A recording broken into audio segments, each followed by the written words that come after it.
comme tu le sais, Lou, un de notre objectifs, c'est d'apporter du matériel en Haïti. Et donc, sachant que l'hôpital de Villeneuve est en train de changer les lits et pas mal d'autres matériels de chariot et de brancard, donc il nous a cédé tout ce matériel comme don. Et dans ce cas de figure, on va les emmener particulièrement à l'hôpital de Saint-Nicolas et Mirbalet. Voilà. Pour charger tout ça, déjà je dois remercier M. Silverin qui vient de la France, d'Haïti alors, malgré le décalage horaire, la fatigue, tout ça le foie. Et M. Wilfried m'a beaucoup aidé. On a eu le concours des pompiers d'ici également et les membres de l'association. Dernier mot, je dirais que le 18, on arrive en Haïti, on est hâte d'y être. Malgré tout ce que vous voyez là, il y a des chariots, des brancards, je pense qu'il y a 23 lits motorisés, c'est des lits motorisés, il y a à peu près des brancards, une vingtaine de brancards, il y a des chariots, il y a des tables de consultation, etc. C'est rempli, vous voyez, c'est un conteneur de 40 pieds. Il y a des tenues de bloc opératoire qui va pouvoir servir à l'hôpital de Mirbalet et de Semac pendant minimum 5 ans dans ce conteneur. Et nous, le 18, on n'arrivera pas les mains vides. On aura chacun, on sera 12 et chaque personne va avoir 2 valises de 23 kg de matériel médical pour Haïti. Haïti chérie sous que nous pas qu'à Kembe là pour arriver l'autre bois.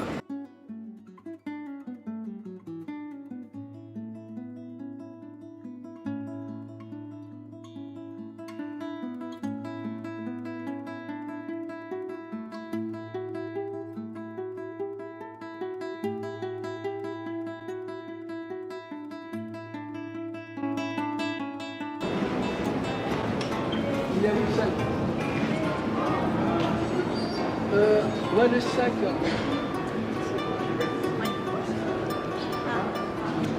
Oui, attends, c'est bon.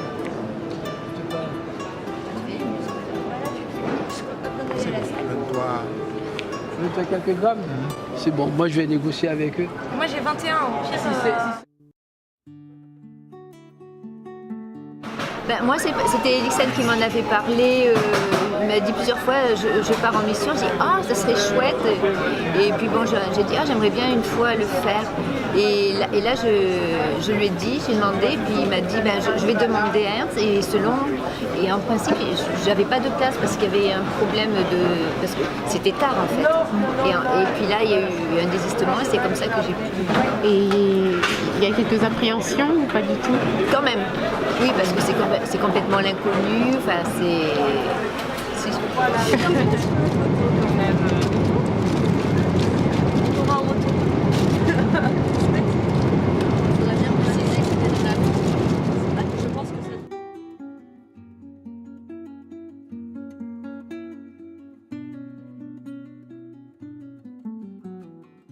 C'est le hôpital.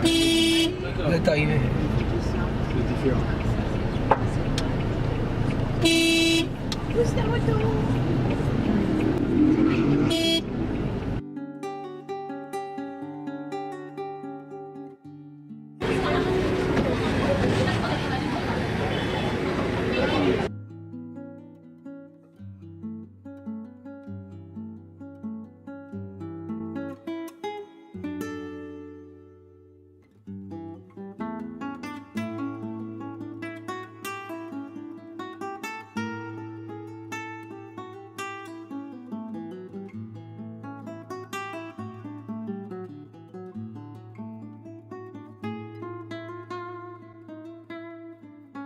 Oui, ça c'est fini. Tu le mets de ce côté ici. Salut à tout le monde. Bonjour. Je suis Dr Saint-Lô Wakin, obstétricien gynécologue, chef de service de la maternité de l'hôpital Saint-Nicolas.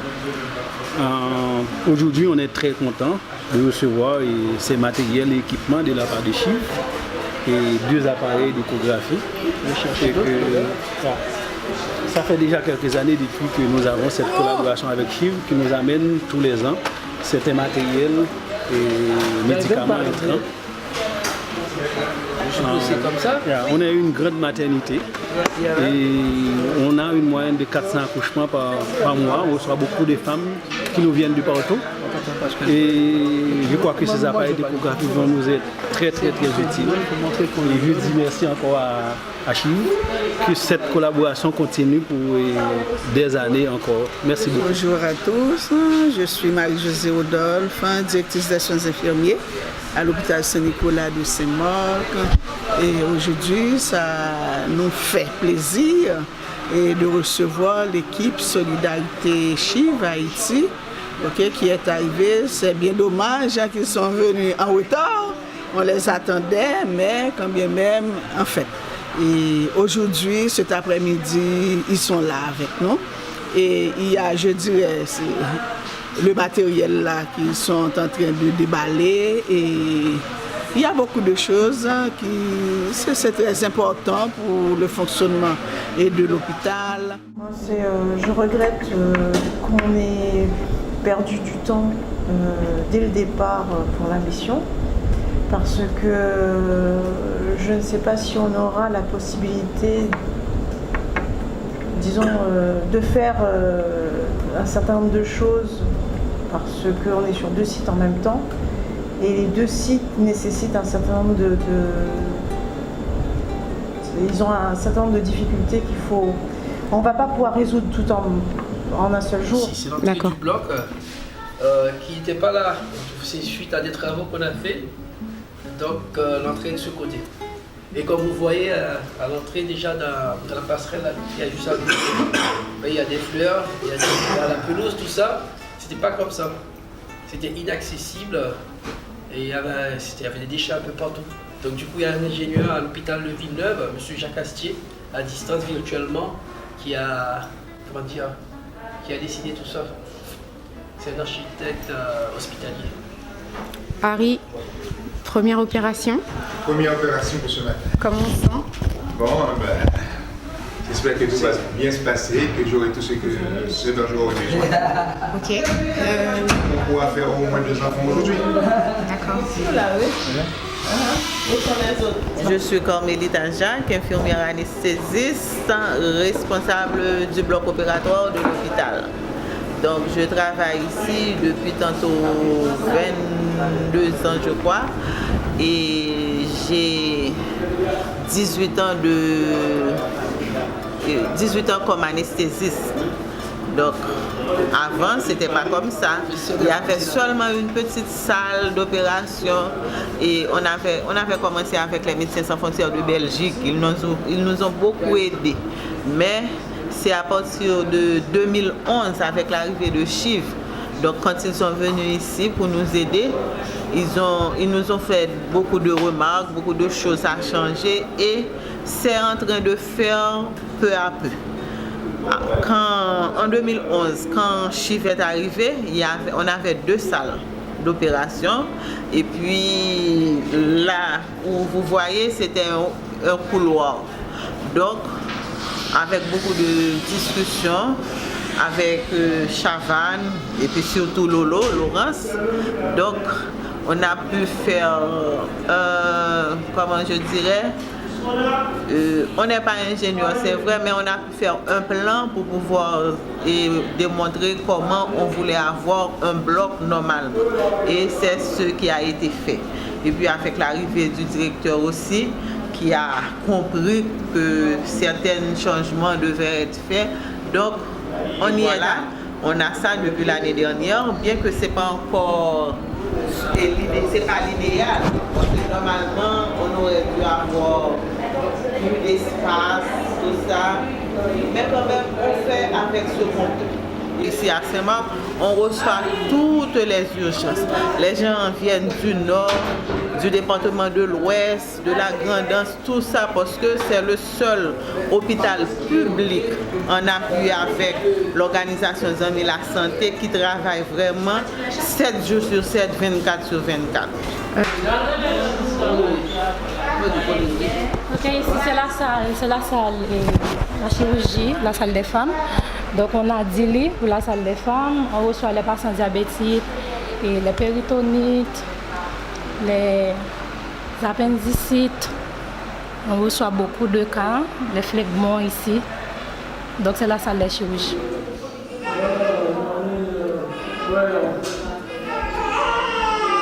La machine d'anesthésie n'est pas compatible avec l'anesthésie des petits-enfants, surtout des nouveau-nés. Donc elle administre minimum des volumes courants de 2 à 2 litres par minute. Et là, nous, on a besoin des volumes inférieurs à 1 litre par minute. Donc c'est une urgence extrême, et c'est une urgence vitale, donc on va opérer et anesthésier le malade. Ça ne va pas durer longtemps, j'espère. C'est une colostomie. Et on va être obligé de le maintenir à la main, voilà, de le ventiler à la main. Voilà. Et en plus de ça, on a pratiquement notre table d'opération. Et on se trouve vraiment très peu d'instruments parce qu'il manque presque tout. Donc on n'est pas équipé pour opérer tous les petits néonates puisque les instruments sont trop grands, sont des instruments pour adultes. Il va falloir tout le temps qu'on trouve des instruments pour pouvoir opérer ces petits nouveau-nés. Là j'en ai 5 à opérer et ce sont tous des néonates. Et on a des instruments comme ça et on n'en a pas 2. Il faut les stériliser après cette intervention pour pouvoir faire un autre.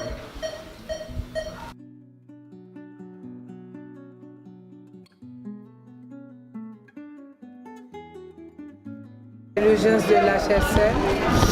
Normalement, je suis Osana Casimir Edouard, je suis médecin de famille, mais affectée aux urgences. Je suis seule.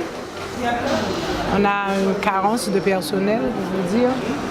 Et maintenant, pour vous expliquer, à l'entrée des urgences, il y a le triage. Okay? Le triage, on fait le tri, on choisit les patients qui sont vraiment urgents, on les fait rentrer. Et si vous pouvez remarquer, il y a un patient par terre, bon, il vient d'arriver.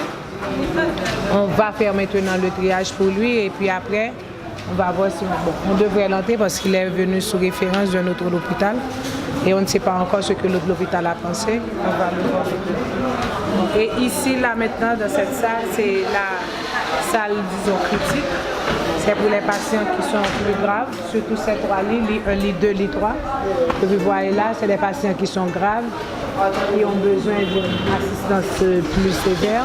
Et souvent, on fait le travail de ICU ici, quoiqu'on n'ait pas vraiment soins intensifs. Ici, quoiqu'on n'a pas, parce qu'à l'hôpital, il n'y a pas vraiment une unité de soins intensifs.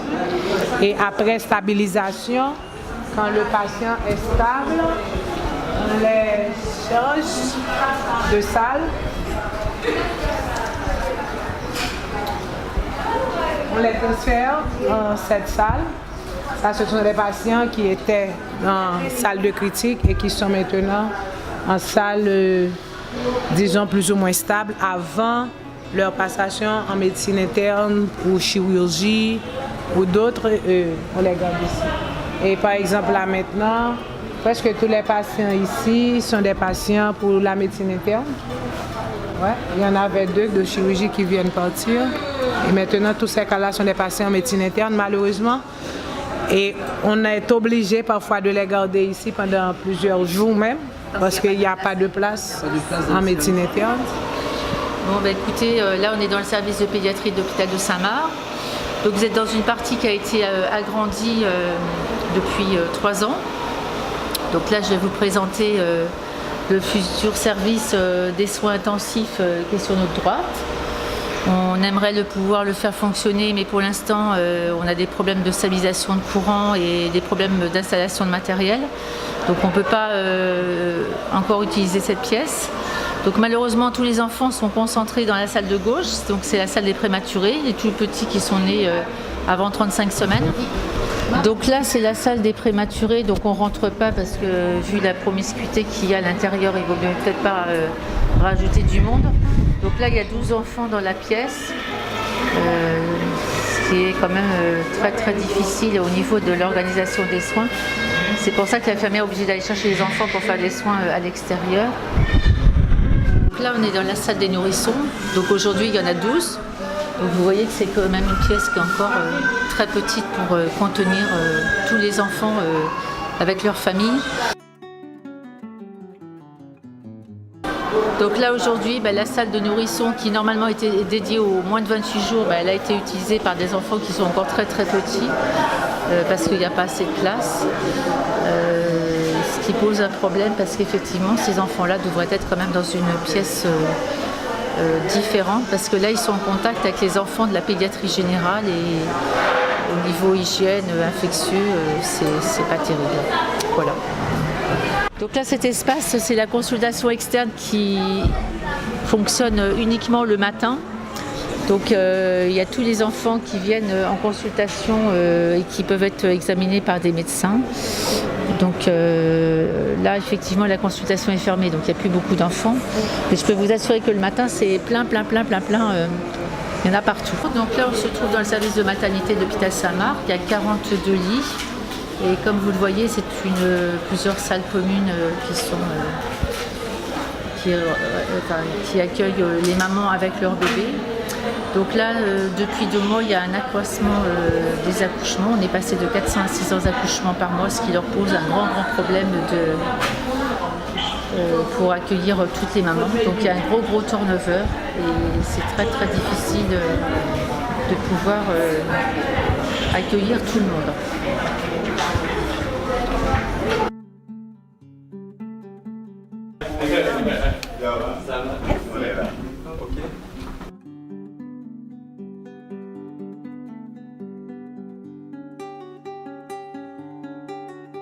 Je rentre en jeu.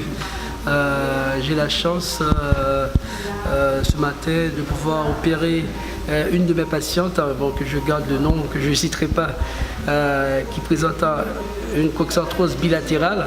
L'année dernière, je l'ai déjà opérée, comme vous pouvez voir sur la radio. Je lui ai posé une prothèse totale de hanche, qui est un don de laboratoire de SEM, Sciences et Médecine. Donc l'autre côté, elle va très bien, elle se porte à merveille, elle est satisfaite, elle est venue cette année pour qu'on puisse opérer la hanche gauche. On a reçu, comme chaque année, des dons du laboratoire de SEM.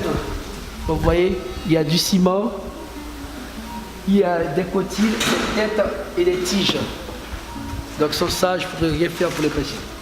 Je profite de vous dire un grand merci au laboratoire du SEM Sciences et Médecine qui donne un gros coup de main dans cette association pour pouvoir aider le peuple haïtien. Ça va. Pas bien? Non. Tous les ans. M'habituer.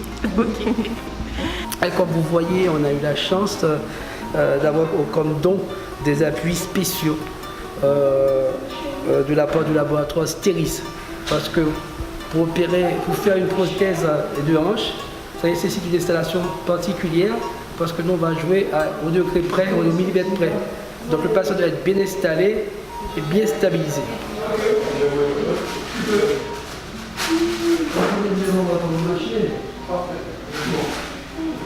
Okay. Je suis docteur Defaye, chirurgien général, je suis assistant-chef au service de chirurgie. Effectivement, il y a peut-être environ 2 ans, il y a eu un terrible accident sur la route nationale numéro 2. Effectivement, j'ai eu de multiples fractures au niveau des membres supérieurs gauche, également du membre inférieur droit. Et la fracture au niveau du coude a été une grosse fracture vraiment, qui a nécessité une intervention vraiment laborieuse. Heureusement que le docteur et Hans Chavan étaient passés dans la zone. Donc il a pu me gratifier d'une intervention vraiment et qui a pu me permettre de sauver le membre supérieur. Sans quoi peut-être ça aurait été pire. Donc je profite de ce moment-là pour le remercier. Moi je mets du 7, c'est pas grave. J'ai du 7 ou du 6, alors j'ai pas ma peinture envoyée. Mais pour ça j'ai pris. On va se débrouiller. Oui. Donc il y a pour ce patient une fistule, c'est-à-dire le rectum, au lieu d'aboucher sous la peau à la place de l'anus, va s'aboucher dans l'urètre. Donc quand il fait caca, ça passe uniquement par le pénis. Donc là, il a déjà 1 mois et demi de vie, je vais lui rétablir sa continuité.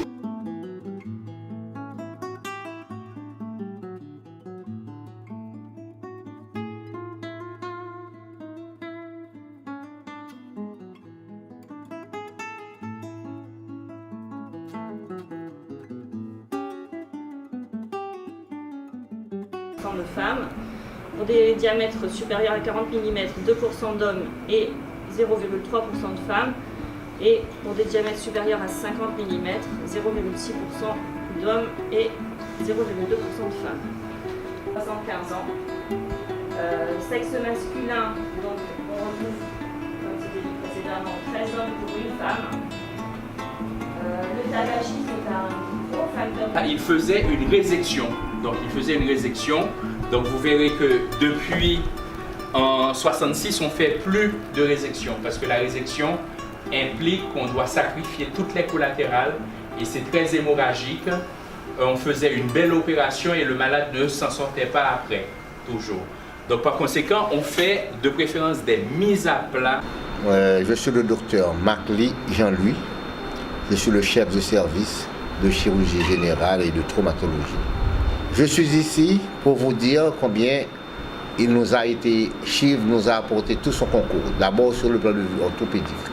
Parce que, au point de vue orthopédique, CHIV s'est toujours montré vraiment coopérant et ensuite nous a permis de faire pratiquement des interventions qui étaient totalement impossibles pour nous de les faire, de les réaliser. Parce que le matériel de prothèse est extrêmement cher et n'est pas du tout accessible parce que nous sommes un hôpital où on reçoit uniquement des dons.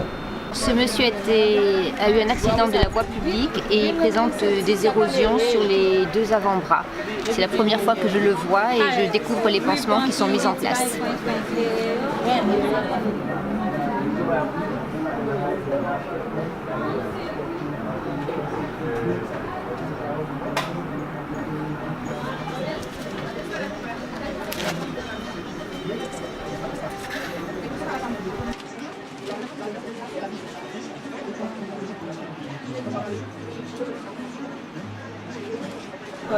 La partie de la radiologie, c'est la pharmacie, c'est le dépôt de la pharmacie.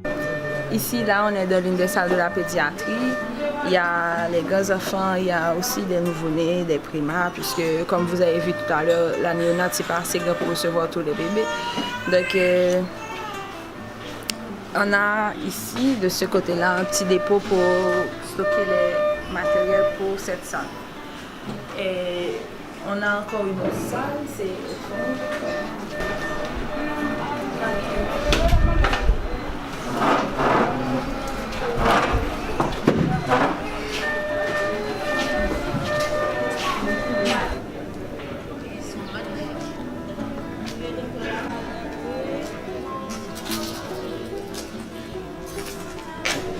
Bonjour, je suis Jean-Claude Ulysse, médecin obstétricien gynécologue, l'actuel chef de service à l'hôpital universitaire de Mirebalais au niveau obstétrico-gynécologique. C'est mon titre actuel et je joue aussi le rôle de formateur pour les résidents. En Haïti on dit résident, en France on dit interne, mais c'est la dénomination qui est différente, c'est la même fonction. Et pour le service OBGYN à l'HUM, si vous voyez ce bâtiment, le service ou la maternité occupe un tiers de la capacité du bâtiment. Donc nous occupons un tiers de ce bâtiment et c'est insuffisant. Nous avons environ 100 lits. Il y a le triage, la salle de travail, la salle d'accouchement, et la salle post-partum, l'anténatal et la gynécologie hospitalisation, la clinique externe, les box d'exploration pour l'échographie abdominopelvienne et la colposcopie, et le dépistage des lésions précancéreuses, le dépistage du cancer du col, la planification familiale, la santé communautaire. Ulysse, donc tu as pu participer à cette formation au travers du CHIV. Qu'est-ce que ça t'a apporté pendant les 2 mois à ton retour, après les 2 mois de stage au CHIV, ça t'a apporté quoi Oui. cette petite... Et la retombée est positive de façon globale. La réorganisation du service, même si on ne peut pas être au niveau du CHIV, mais il y a beaucoup d'efforts qui ont été développés en la matière.